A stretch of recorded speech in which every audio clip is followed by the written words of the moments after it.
नमस्कार, ये तस्वीरें आप देख रहे हैं करनाल के सेक्टर 9 से भाजपा के करण कमल कार्यालय से। आपको बता दें, भाजपा के नवनियुक्त प्रदेशाध्यक्ष मोहनलाल बड़ोली यहां पहुंचे हैं और उनका जोरदार स्वागत किया जा रहा है। आप देख सकते हैं, स्वागत करने वालों में जिलाध्यक्ष विजेंद्र राणा है और इंद्री से विधायक रामकुमार कश्यप सहित भाजपा के कई नेता और कई कार्यकर्ता यहाँ पहुंचे हुए आप देख सकते हैं। फूल बुक्के देकर उनका जोरदार स्वागत किया जा रहा है। दोस्तों, हम चाहेंगे इस खबर को ज़्यादा से ज़्यादा शेयर कर देना। आपको बता दें, इस मौके पर पत्रकारों से जो बातचीत होगी वो भी हम आपको सुनाएंगे। आप देख सकते हैं फिलहाल ये तस्वीरें करनाल के भाजपा कार्यालय की तस्वीरें और आप देख सकते हैं जोरदार स्वागत हो रहा है।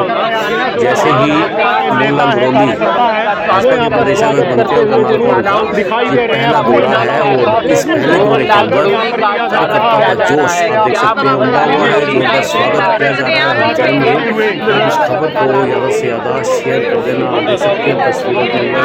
दोस्तों, ये तस्वीरें हैं करनाल के सेक्टर 9 की। तो आप ये सीधी तस्वीरें देख रहे हैं करनाल के करण कमल कार्यालय से भारतीय जनता पार्टी के प्रदेश अध्यक्ष मोहन सिंह बड़ोली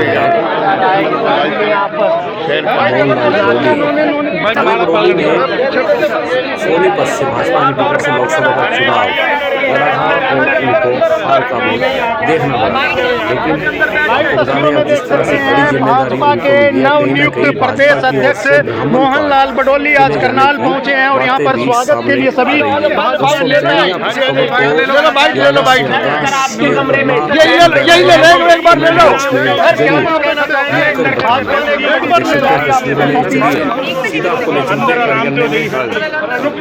क्या कहना चाहेंगे? आज प्रदेश अध्यक्ष की जिम्मेवारी मिलने के बाद आज तीसरा दिन है और पहली बार आपके बीच में सभी पत्रकार साथियों से रूबरू मैं हो रहा हूं और भारतीय जनता पार्टी का ये कार्यालय और इसमें उपस्थित हमारे जिला के अध्यक्ष भाई योगेंद्र राणा जी और हमारे लोकप्रिय विधायक IPN नीचे और तमाम भारतीय जनता पार्टी के हमारे सभी पदाधिकारी, और मैं आप सबसे निवेदन प्रार्थना के साथ अपनी बात को शुरू करूं।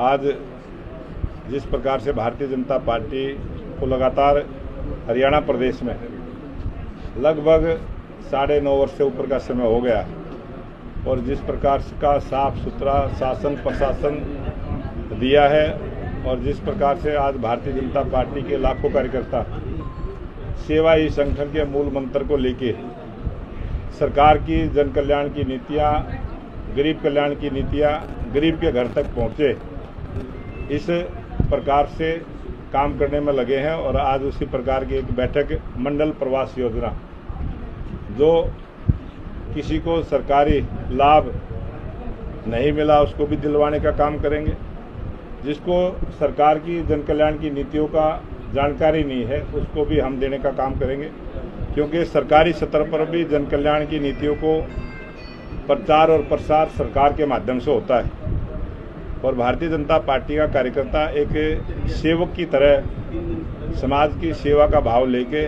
हम घर घर जाएंगे, हर वोटर तक जाएंगे और भारतीय जनता पार्टी की नीति को, भारतीय जनता पार्टी के विचार को और सरकार की जन कल्याणकारी नीतियों का हम लाभ गरीब आदमी को मिले, इस प्रयास में लगेंगे। और आप सबको पता है कि बहुत जल्दी हरियाणा प्रदेश में विधानसभा के चुनाव, हरियाणा प्रदेश में तीसरी बार भारतीय जनता पार्टी की स्पष्ट बहुमत की सरकार बने और मैं जनता से निवेदन करूंगा कि जिस प्रकार से पीछे हमने 4.5 वर्ष तक गठबंधन के साथ सरकार चलाने का जो हमारा अनुभव रहा है, हम इस प्रयास में लगेंगे हरियाणा प्रदेश की जनता स्पष्ट बहुमत की सरकार नायब सिंह सैनी जी के नेतृत्व में बना के हरियाणा प्रदेश में तीसरी बार भारतीय जनता पार्टी की सरकार को आशीर्वाद दे, इसी काम में हम लगे। आज जाते ही पहले दफा जो गया है 37 सीटों पर बीएसपी चुनाव लड़ेगी और लगभग 53 सीटों पर इनेलो चुनाव लड़ेगी। मैं हरियाणा प्रदेश में जो तीसरा मोर्चा बना है, जो गठबंधन बना है,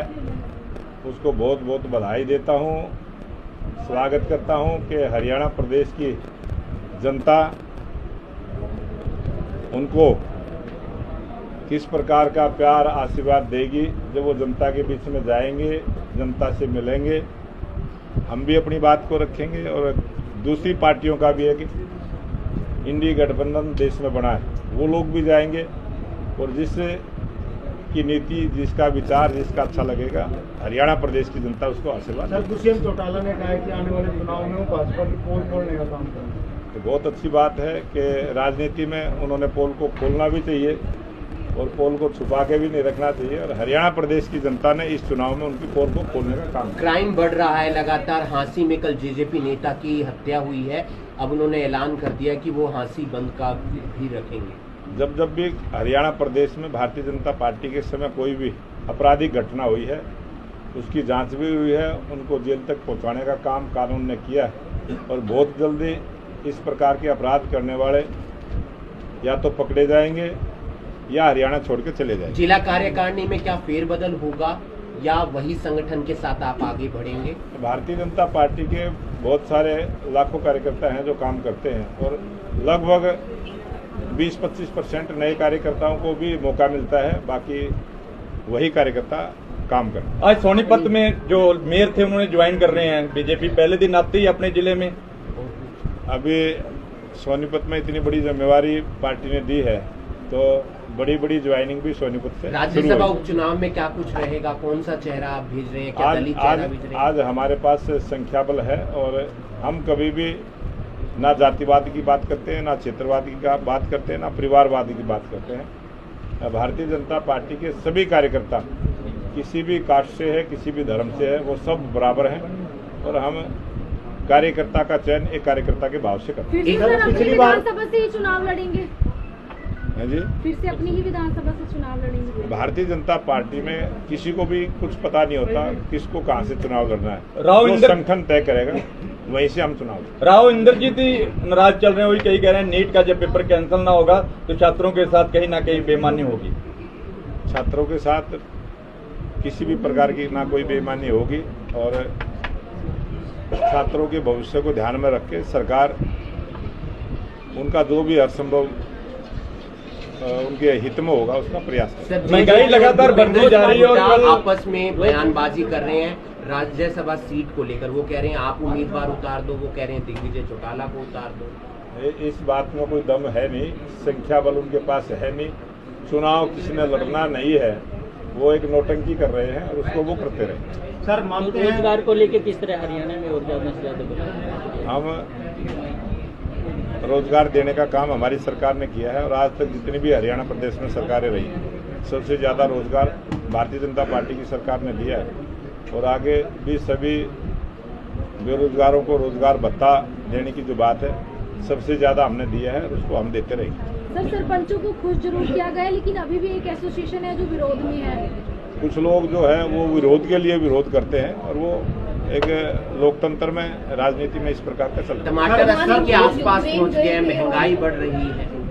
महंगाई कहीं भी नहीं है और महंगाई की मार गरीब पर ना पड़े इस प्रकार की नीति हमारी सरकार ने बनाई और बनाई। सर लोग